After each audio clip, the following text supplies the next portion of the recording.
Assalamualaikum warahmatullahi wabarakatuh. Dear colleagues, now we are discussing iterated integral, namely evaluating the exact value of double integral of fx, y dA over region R. Adik-adik sekalian, ketika kalian memprogramkan mata kuliah kalkulus integral, kalian akan mendapati bahwa salah satu dari aplikasi integral tersebut adalah menghitung volume benda putar, solid of revolution ya bahasa Inggrisnya. Misalnya uang koin, trompet, tumbler, atau benda-benda yang memiliki karakter silinder yang dapat dihitung volumenya dengan integral lipat 1. In the last course, maksudnya the meeting before the mid-test ya, we have learned how to estimate the volume of solid under the surface fx, y and over a rectangle R. Jadi adik sekalian, yang menjadi inti dari pertemuan hari ini adalah kita akan calculate the volume of the solid precisely. Jadi bukan mengestimasi lagi ya, tapi mengkalkulasi volumenya secara precise atau secara eksak. Nah, adik sekalian, consider a solid under the surface fx, y and over a rectangle R, where R is the set of order pairs x, y, where x is between A and B, y is between C and D. Yeah. For the illustration, please look at the figure 1. Jadi adik sekalian, ini adalah gambar contoh ya, contoh benda pejal. Jadi yang dimaksud dengan benda pejal itu adalah benda padat yang tidak mempunyai rongga.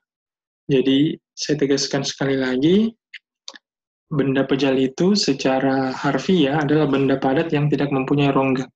Misalnya benda yang mempunyai rongga itu adalah spons. Kalau misalnya adik sekalian pernah menonton kartun SpongeBob, nah berarti SpongeBob itu bukan benda pejal karena dia berongga.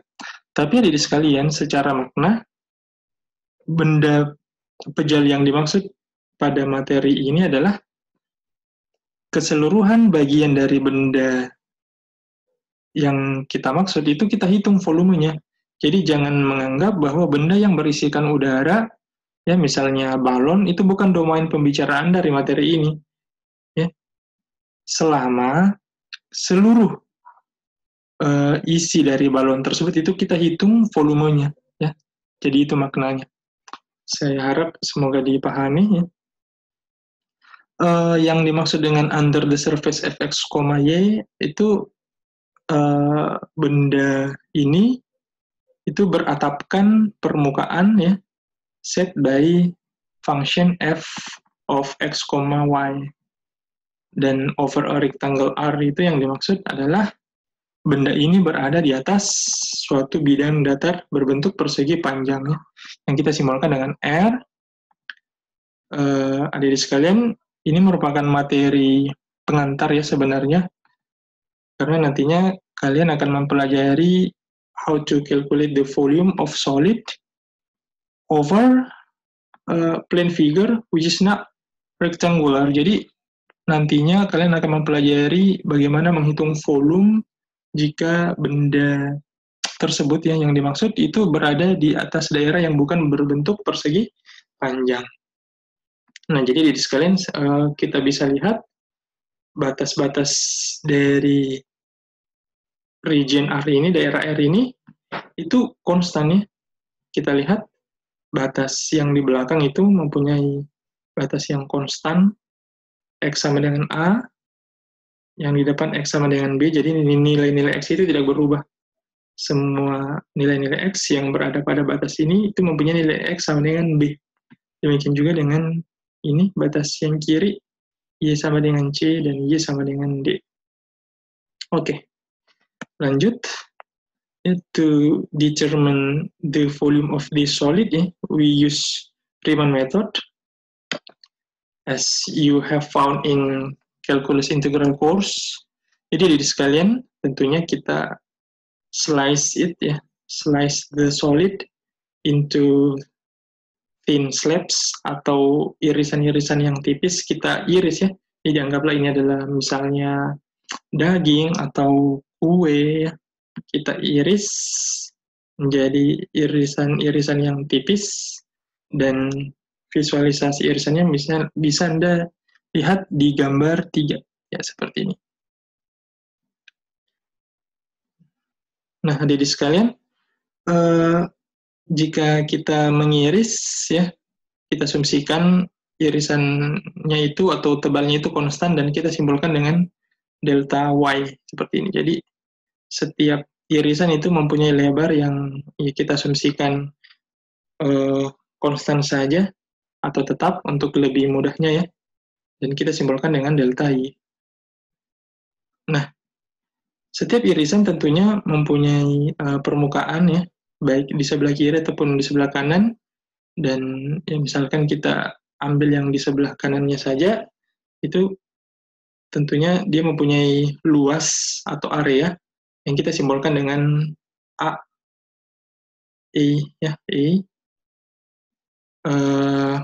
Ini fungsi simbol AY ya. Itu kenapa simbolnya AY? Karena untuk setiap luas permukaan itu ditentukan oleh nilai-nilai Y.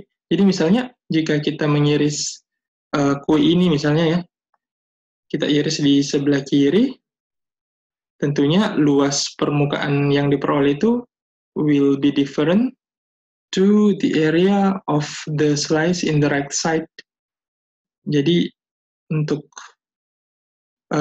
Y sama dengan C, itu tentunya luas daerahnya itu berbeda dengan Y sama dengan D. Nah, jadi sebenarnya luas dari permukaan ini itu ditentukan oleh AY, ditentukan dari nilai Y maksud saya.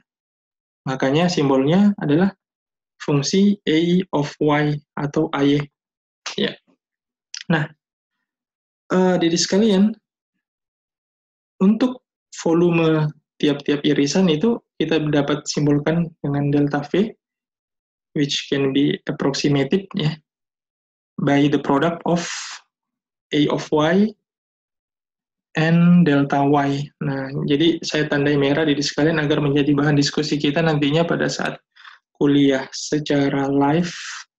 Ya, kenapa sih di sini menggunakan aproksimasi, kenapa bukan sama dengan, yaitu mesti adik-adik sekalian pikirkan. Oke. Selanjutnya, hadirin sekalian, dari konsep Riemann, integral Riemann, jika kita men-set delta Y-nya itu sangat kecil ya, limit delta Y menuju 0, maka tentunya irisan yang ada pada benda padat ini tentunya mendekati tak hingga, dan itu berdasarkan definisi itu sama dengan integral dari C sampai D AY dy. Nah, kita menggunakan simbol V sebagai volume yang eksak. Kenapa? Karena nilai delta Y-nya itu kita sudah set mendekati 0, sehingga V kita tidak menggunakan lagi aproksimasi, tapi kita menggunakan tanda sama dengan. Ini menandakan bahwa volumenya ini nilainya eksak atau precise ya. Nah, hadirin sekalian, kalau kita lihat AY ya, area, maksud saya permukaan, ya kita dapat lihat dari depan seperti ini ya.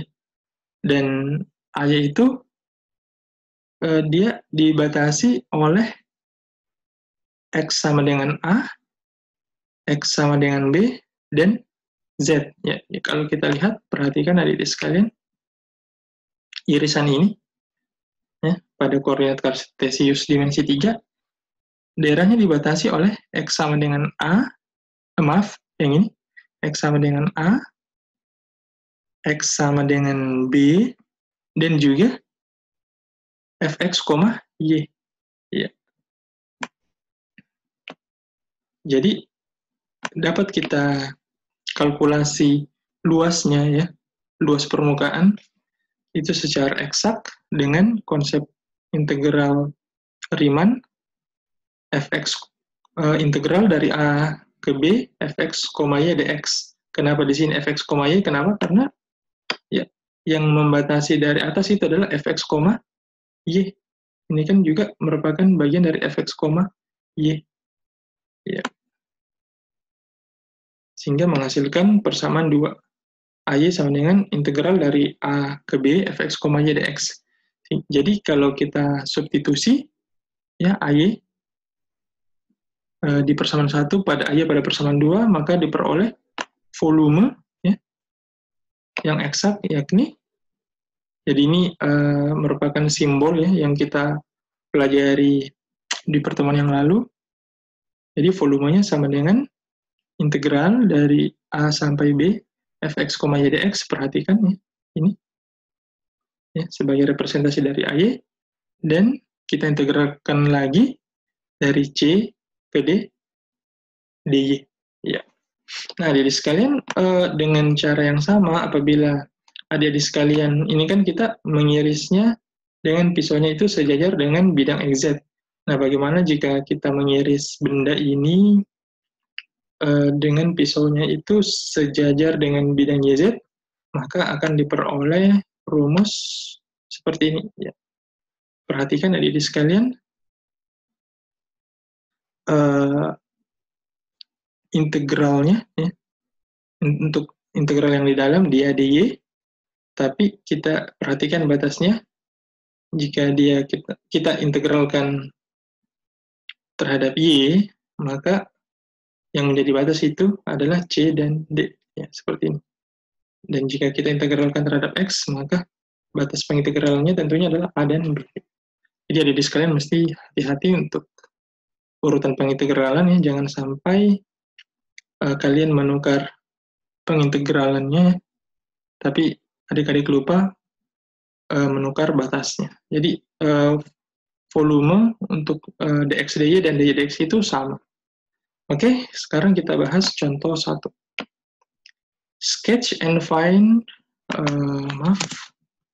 the volume of a solid under the plane z equals to 4 minus y square and over r ya. Jadi r itu adalah himpunan pasangan bilangan berurut where x is between 0 and 2 as well as y ya, between 0 and 2.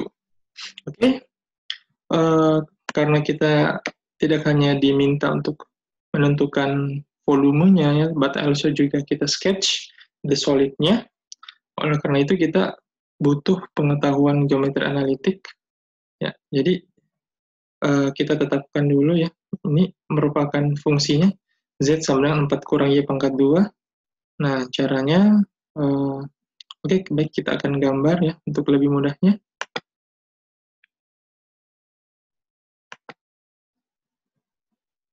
Nah, untuk y sama dengan 0, maka z sama dengan 4. Jadi kita ya, kita gambar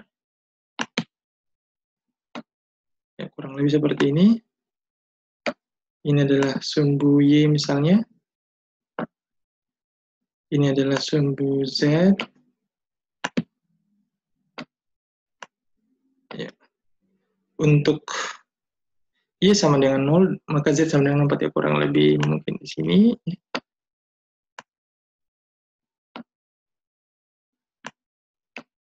Ya. Untuk z sama dengan 0, maka y-nya sama dengan plus minus 2 ya. Jadi jika z-nya sama dengan 0, maka y-nya sama dengan plus minus 2. Tapi we have to take into account for the border of y ya. Jadi dia cuma dari 0 sampai 2. Jadi yang memenuhi itu hanya ada positif 2. Jadi kita tidak mengambil nilai negatifnya. Jadi kita tidak usah meneruskan sumbu ini ke sebelah kiri, karena kita hanya memperhatikan nilai positifnya saja. Ya, di sini. Ya, di sini. Oke. Nah, karena perhatikan persamaan ini, dia merupakan bentuk kuadrat ya. Jadi tentunya kita menghubungkan z sama dengan 4, Y sama dengan 2 ini dengan bentuk kurva, jadi bukan garis. Kenapa? Karena dia berbentuk kuadrat.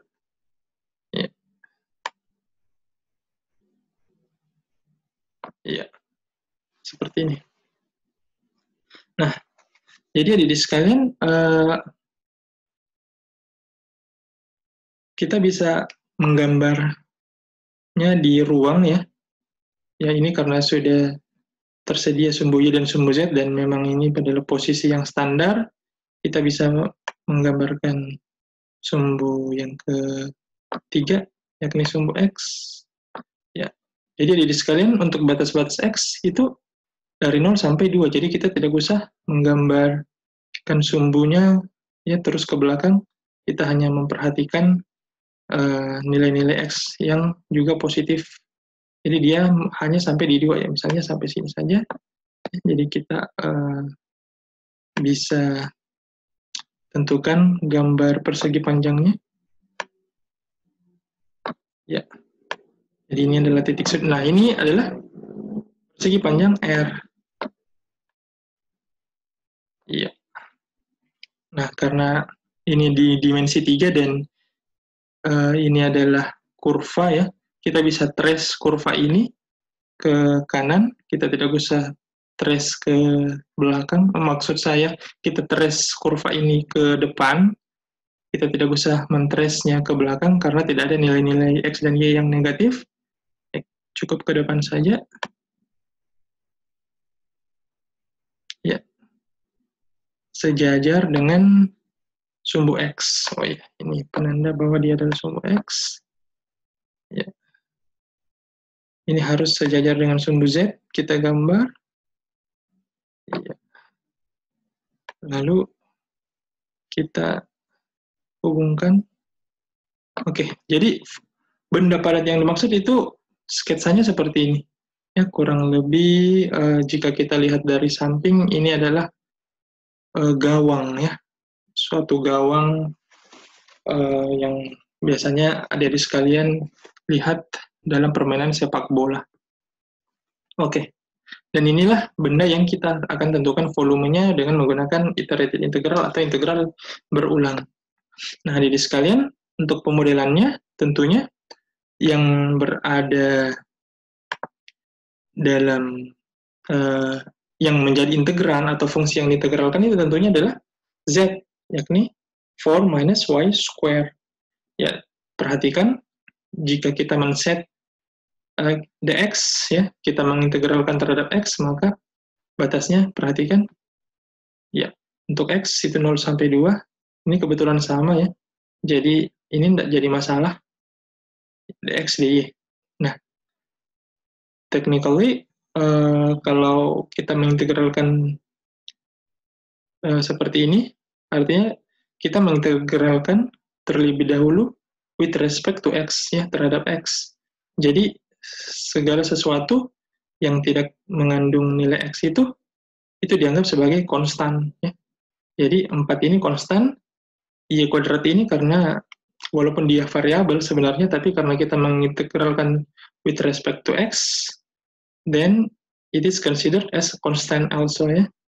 Nah, perhatikan hasil dari integralnya, 4 itu diintegralkan, hasilnya 4x minus y square itu minus y square x, ya kan?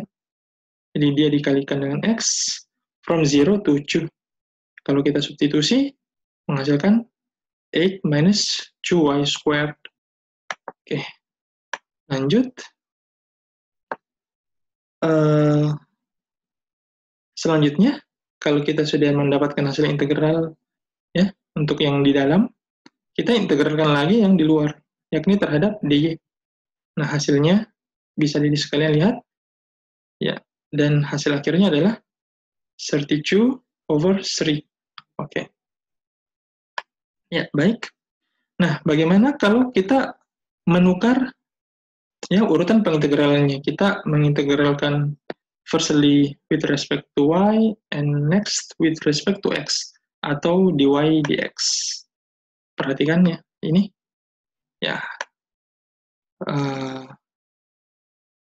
kita hapus mungkin gambarnya ya, agar tidak mengganggu.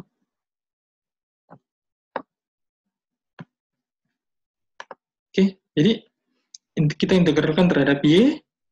Nah, terlebih dahulu, hasilnya 4Y kurang sepertiga Y cubed from 0 to 2, ya. Hasilnya 8 minus 8 over 3 equals to 16 over 3. Yeah. And then we integrate 16 over 3 with respect to x from 0 to 2. Yeah. Equals to 16x over 3 from 0 to 2 equals to 32 over 3. Jadi adik sekalian hasilnya sama ya. Ini 32/3 dan juga ini 32/3. Oke. And next, example 2. Yeah. Find the volume of a solid between z equals 1 and z equals x squared plus y squared plus 2 and lying over R, where R is a set of ordered pairs x, y. X is between -1 to 1 and y is between 0 and 1. Jadi di sekalian solusinya oh ya, kita lihat dulu the characteristics of this solid. Jadi katanya dia diantara z sama dengan 1 dan z sama dengan x kuadrat tambah y kuadrat tambah 2. Nah, di sekalian artinya solid ini memang berada di atas R, tapi dia tidak tepat berhimpit dengan persegi panjang R ya. Jadi seakan-akan benda ini dalam tanda kutip melayang ya. Nah, tapi adik sekalian, untuk modelnya saya tandai seperti ini agar adik sekalian menganalisis kenapa sih modelnya seperti ini ya. Yang kita akan diskusikan nanti pada kuliah secara langsung ya, streaming pada hari Senin nanti. Oke, sekian adik sekalian. Insya Allah kita ketemu pada hari Senin ya, untuk kita diskusikan, untuk mendiskusikan iterated integral ini secara detail jika adik sekalian punya pertanyaan atau tanggapan. Assalamualaikum warahmatullahi wabarakatuh.